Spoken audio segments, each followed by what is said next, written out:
Hello friend, स्वागत है आपका अपने चैनल लर्न विद शिक्षा पर। मैं आज आप लोगों के लिए बीएससी और बीए फर्स्ट ईयर की ज्योग्राफी का नेक्स्ट चैप्टर लेकर आई हूँ, वायुमंडल की संरचना। इससे पहले की वीडियोस अगर आप लोगों ने नहीं देखी हैं तो वीडियो को देख लीजिए और चैनल को सब्सक्राइब कीजिए, जिससे कि नेक्स्ट आने वाली वीडियोस का नोटिफिकेशन आप लोगों को मिल सके। तो आज हम बात करेंगे वायुमंडल की संरचना के बारे में। वायुमंडल क्या है? पृथ्वी के चारों तरफ हजारों किलोमीटर ऊंचाई तक जो फैला हुआ है गैसीय आवरण, वो वायुमंडल कहते हैं। यानी कि हमारी जो पृथ्वी है उसके चारों तरफ एक हवा की तरह गैस का आवरण बना हुआ है, जो पृथ्वी को चारों तरफ से ढके हुए हैं। इसी गैसीय आवरण को हजारों किलोमीटर तक की ऊंचाई तक फैला है, उसको हम कहते हैं वायुमंडल। जैसे हमारा स्थलमंडल हो गया, जलमंडल हो गया, ठीक इसी तरह से वायुमंडल भी हमारी पृथ्वी का एक अंग है।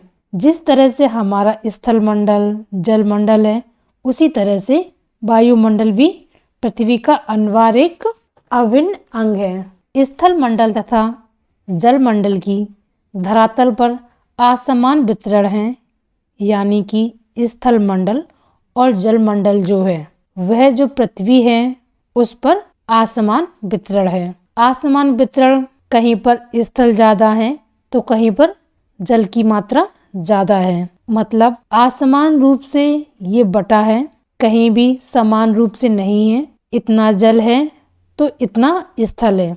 जबकि वायुमंडल की हम बात करें तो ये पूरी पृथ्वी पर समान रूप से व्याप्त है।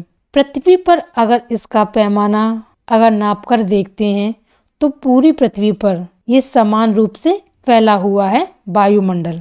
आइए जानते हैं कि वायुमंडल की संरचना एवं स्थिरीकरण के बारे में। तो हजारों किलोमीटर की ऊंचाई के वायुमंडल का सबसे नीचे वाला भाग है। मनुष्य के लिए युगों से यही महत्वपूर्ण रहा है, क्योंकि जब पुराने समय से हमने देखा है कि जो भी हमारे नजदीक जो कि निम्न भाग है, सबसे नीचा वाला, ये पृथ्वी से कनेक्टेड भाग है, वही हमारे लिए महत्वपूर्ण रहा है, क्योंकि उससे आगे जाने की हमारी एबिलिटी नहीं है। तो प्राचीन समय से लेकर के युगों तक महत्वपूर्ण रहा जो पृथ्वी का निम्न भाग है।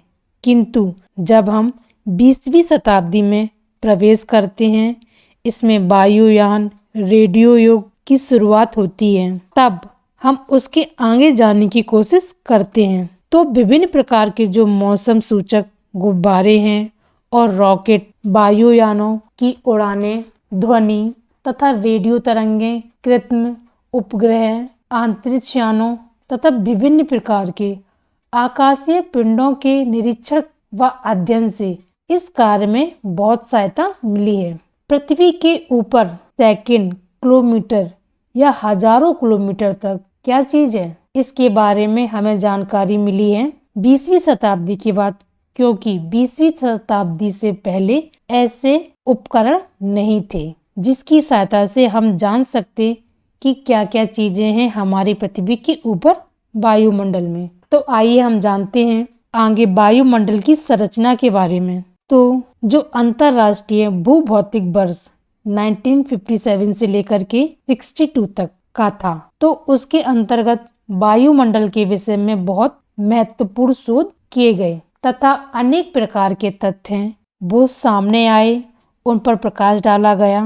विभिन्न शोधों के आधार पर वायुमंडल की जो ऊंचाई है 16 से 20,000 किलोमीटर तक बताई गई है। तमाम सारे शोध किए गए जिसके आधार पर बताया गया कि हमारा जो वायुमंडल है, हमारी पृथ्वी को जो चारों तरफ से गैसीय आवरण बना हुआ है, ये 16 से 20,000 किलोमीटर की ऊंचाई तक फैला हुआ है। परंतु धरातल से 800 किलोमीटर ऊंचा वायुमंडल है, वही हमारे लिए बहुत महत्वपूर्ण है। हमारी पृथ्वी से तापमान व वायु द्रव्य के आधार पर वायुमंडल में निम्न परतें पाई जाती हैं। वो कौन कौन सी परतें हैं, आइए एक एक करके जानते हैं।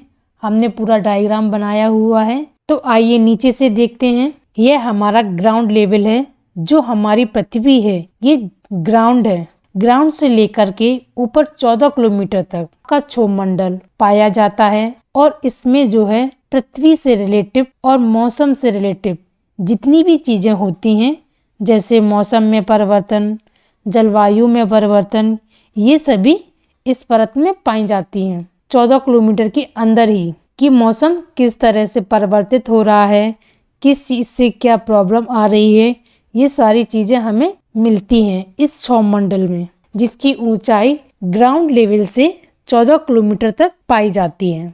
और इसके बाद हम बात करते हैं आपका क्षोभमंडल से लेकर के समताप मंडल तक 14 किलोमीटर से लेकर कर ये 30 किलोमीटर तक पाया जाता है। इसको समताप मंडल नाम से जाना जाता है, जिसको तिरसा द बोर ने नाम दिया था। तो आप देखेंगे समताप मंडल में 30 किलोमीटर या 30 से 25 किलोमीटर तक पाया जाता है। कुछ आयु के आधार पर जैसे जैसे ये ऊंचा होता जाता है तो तापमान गिरता रहता है। देखेंगे जिस तरह से आप ऊंचाई पर जाएंगे, कहीं पर ऊंचाई पर हिमालय पर चले जाइए, ऊंची जगह पर टेम्परेचर डाउन होता है, तो धीरे धीरे समताप मंडल तक टेम्परेचर कभी डाउन होता रहता है। फिर समताप मंडल से आगे जो नेक्स्ट है जो क्षेत्र है वो है ओजोन मंडल। तो ये आता है 30 किलोमीटर से लेकर 60 किलोमीटर तक, और इसी के बीच में जो परावैंगनी किरणें होती हैं वो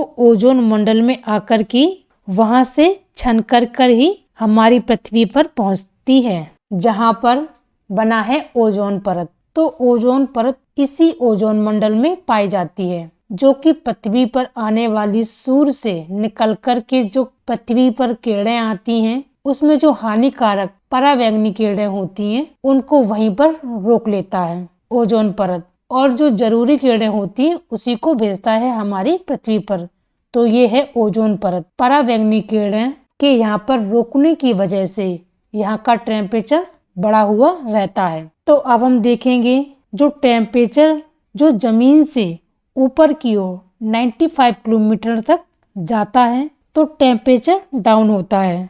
जो आपका 95 किलोमीटर है वहां तक जो है टेम्परेचर डाउन होता है। उसके बाद जब हम ऊपर की तरफ बढ़ते हैं, जब हम आयन मंडल में जाते हैं, ओजोन परत तक टेम्परेचर एकदम डाउन रहता है, जहां से परावैंगनी किरणों की शुरुआत होती है। वहीं से धीरे धीरे टेम्परेचर का बढ़ना शुरू होता है। तो ओजोन मंडल के बाद आता है आपका आयन मंडल, जिसको आप देख सकते हैं 6 परतों में। जो आपकी सबसे पहले आती है आयन मंडल में डी परत, जो कि शुरुआत से 60 किलोमीटर से 90 किलोमीटर तक पाई जाती है ये डी परत। और इसके बाद आपका आता है ई परत, जो पाई जाती है 90 किलोमीटर से 130 किलोमीटर तक। इसके द्वारा जो रेडियो माध्यम तथा लघु तरंगों को धरातल की ओर परिवर्तित करके भेजा जाता है, और यह एक परत विहीन परत होती है।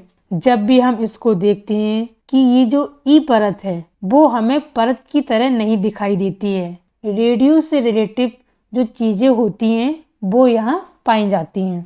इसके बाद आता है आपका विशिष्ट ई परत। यह परत कभी कभी या कभी उत्पन्न हो जाती है। उल्का प्रवेश के कारण ही इसकी उत्पत्ति हुई थी, और उसका प्रवेश केवल लघु तरंगों पर ही पड़ता है, जिसकी ऊंचाई 130 किलोमीटर से 150 किलोमीटर तक पाई जाती है। और इसके बाद अब आपका आता है E2 परत, जो कि 150 से ऊपर के क्षेत्रों में पाई जाती है। E2 परत आपकी इतनी ऊंचाई पर ऑक्सीजन के परमाणुओं का प्रोटॉन्स की प्रक्रिया के कारण इसकी उत्पत्ति हुई थी। इस परत का जो अस्तित्व है वो केवल दिन में रहता है, रात में इसका कोई अस्तित्व नहीं रहता, ये विलीन हो जाती है। और इसके बाद F1 परत आती है, जो 150 किलोमीटर से 300 किलोमीटर तक पाई जाती है। इसके बाद F2 पाई जाती है, जो 300 किलोमीटर से 500 किलोमीटर तक कवर करती है। तो आयन मंडल पूरी 60 किलोमीटर से लेकर के 500 किलोमीटर तक पाया जाता है। और इसके बाद आपका आता है ब्रह्मंडल, जो कि 500 से 1000 किलोमीटर तक पाई जाती है। और जो हमारा वायुमंडल का जो बाहरी भाग है, इसका जो टेम्परेचर है वो है 5568 डिग्री सेल्सियस पाया जाता है। बट ये जो 5568 डिग्री सेल्सियस है, ये हमारी पृथ्वी का जो टेम्परेचर है उससे अलग होता है। यानी कि यदि यहाँ अंतरिक्ष यात्री जा रहा है, अंतरिक्ष में वह हाथ निकाल करके 5568 डिग्री टेम्परेचर पर भी अपना हाथ बाहर निकालेगा तो उसको पता भी नहीं लगेगा कि यहाँ गर्मी थी, कुछ हॉटनेस उसको नजर भी नहीं आएगी। तो ब्रह्मंडल में जो है 1000 किलोमीटर तक पाया जाता है। इसमें हीलियम और हाइड्रोजन की मात्रा ज्यादा मात्रा में पाई जाती है। हाइड्रोजन और हीलियम गैस हमको इसमें देखने को मिलती है। तो ये था आपका वायुमंडल के बारे में। वायुमंडल कैसे कैसे इसकी रचना है और क्या क्या चीजें इसमें पाई जाती हैं। तो अगर हम वायुमंडल के संगठन के बारे में बात करें कि जो वायुमंडल बना है वो किन किन चीजों से बना है, तो आइए हम देखते हैं डायग्राम।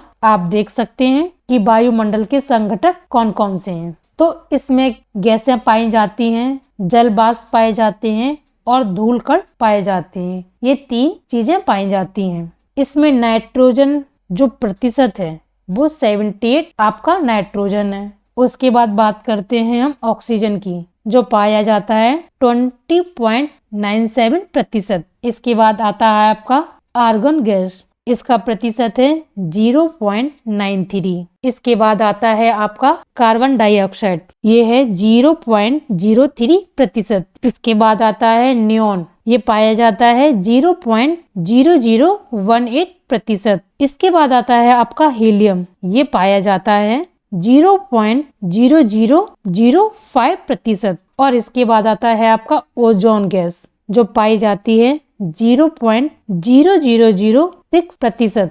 और सबसे बाद में आता है आपका हाइड्रोजन, जो पाया जाता है 0.00005%। तो ये रहा आपका वायुमंडल की संरचना और संगठन के बारे में। तो मैं आशा करती हूँ आप लोगों को आज का वीडियो अच्छा लगा होगा, आप लोगों को अच्छे से समझ में आया होगा। वीडियो अगर पसंद आया हो तो लाइक कीजिए, अगर आप चैनल पर नए हैं सब्सक्राइब कीजिए और शेयर कीजिए अपने दोस्तों को, ताकि उनको भी इसके बारे में जानकारी मिल सके। तो मिलते हैं आपसे अगली वीडियो में, तब तक के लिए धन्यवाद।